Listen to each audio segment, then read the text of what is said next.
현우진 씨는 이렇게 주장하고 있습니다.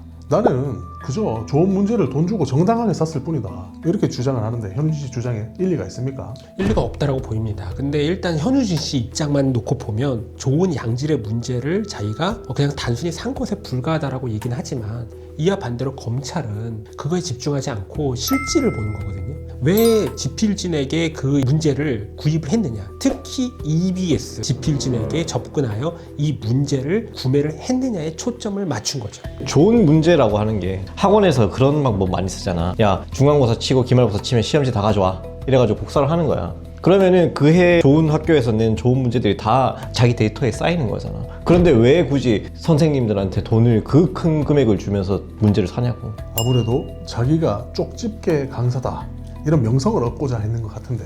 그럴 수 있죠. 그러니까 대가관계를 부인하기가 힘들다는 거야. 사실 좋은 문제라고 하는 건 진짜 정말 많이 있잖아. 인터넷 조금만 뒤져봐도 다 있는데 내가 그 큰 돈을 주고 문제를 샀다라고 하는 거는 그 뒤에 어떤 내막이 있다는 거지. 검찰 입장에선 그런 것 같이 보여요. 어쨌든 그 대가성은 우리는 있어 보이긴 하는데 결국에 입증할 수 있는 서류가 필요한 거잖아요. 근데 그것까지는 사실 하기는 좀 어렵기 때문에 일단은 청탁금지법으로 기소를 하자. 서울 송파구의 한 고등학교 사회교사 A씨가 사교육업체에 문제를 팔고 1억 원이 넘는 돈을 받았습니다. 그런데 충격적인 것은 이 팔았는 문제가 그 학교의 중간고사, 기말고사에 그대로 나왔다는 거죠. 그 사교육업체로부터 결국에는 출제 요구를 받았고 그 출제 요구를 받은 거에 대해서 내가 그 문제를 그대로 중간고사와 기말고사에 그대로 실었다는 거 아니에요. 내신이 대입에서 차지하는 중요성을 생각해보면 이 내신이라는 것의 신뢰성 자체를 아예 뿌리부터 흔들었다, 이렇게 볼 수 있을 것 같은데요. 나는 내신의 비중이 조금 늘어나야 된다라고 생각하는 사람인데 그럼에도 불구하고 이런 사건이 터질 때마다 정말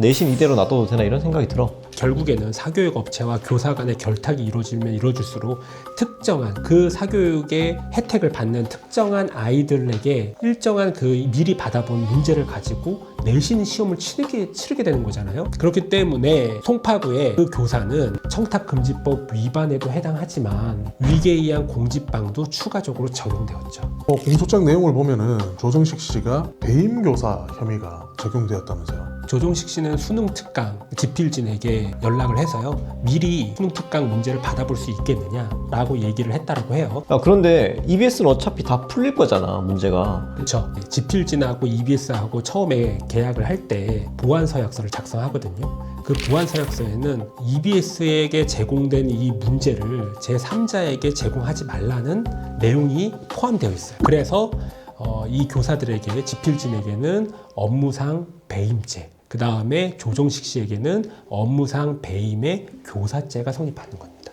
지금 생각해보면 이 EBS라고 하는 건 굉장히 권위가 있잖아. 그런데 조정식이 먼저 말해놓고 그게 EBS 교재에 나온다 그러면은 자기의 위상을 조금 올릴 수 있는 수단으로 활용한 거네. 그렇죠. 그 일을 하는 사람들의 90%는요 90%의 사람들은요 세게 얘기할게요. 사실은 여러분들의 경쟁자가 아니에요. 여러분의 경쟁자가 아닙니다.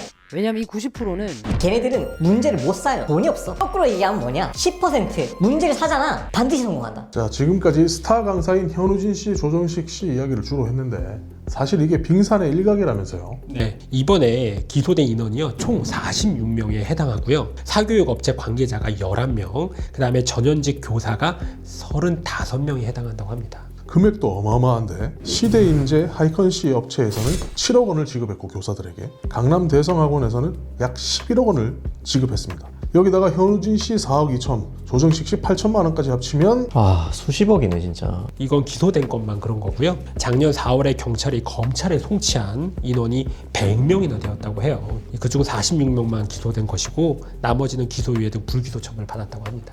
100명 중에 46명, 그러면 실제로는 어마어마한 숫자에 더 많은 사람이 관련되어 있었다, 이렇게 볼 수도 있겠네요. 그러니까 이게 서울에서만 있는 일도 아닐 거잖아. 우리 지역에서도 충분히 일어날 수 있는 일이고. 네, 그래서 카르텔이라는 표현이 나온 것 같습니다. 한 개인의 일탈이 아니라 시스템화된 거래적 구조가 있었다, 이렇게 볼 수 있겠습니다. 자, 그런데 이 문항거래가 2019년부터 있었다는데 왜 2023년에 갑자기 터졌을까? 이 문제가 조금 복잡하긴 하거든요. 지금 보면 2022년 11월 나왔던 수능 문제가 영어 23번 문제라고 해요. 영어 23번 문제를 보면요, 캐스 선스타인이라는 학자의 투머치 인포메이션이라는 책에서 이 지문이 나왔다고 하거든요.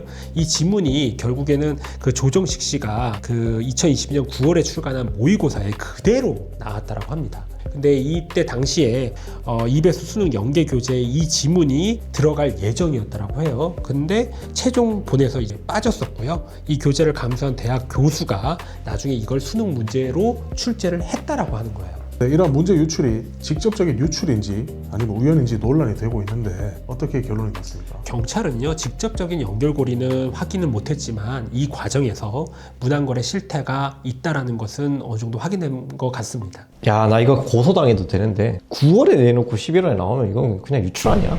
그렇죠, 사실. 사교육 문제 거래, 사교육 카르텔에 대해서 한번 이야기를 나눠봤는데 시청자 여러분들께 여쭤보겠습니다. 강사가 돈 주고 문제를 산 것이니까 큰 문제가 없다라는 시선이 있을 수 있고, 교사가 돈을 받고 문제를 팔았으니까 그거 자체로 문제가 된다, 이런 시선이 있을 수 있는데 댓글로 의견 남겨주시면 저희가 후속 영상으로 다시 찾아뵙겠습니다. 감사합니다.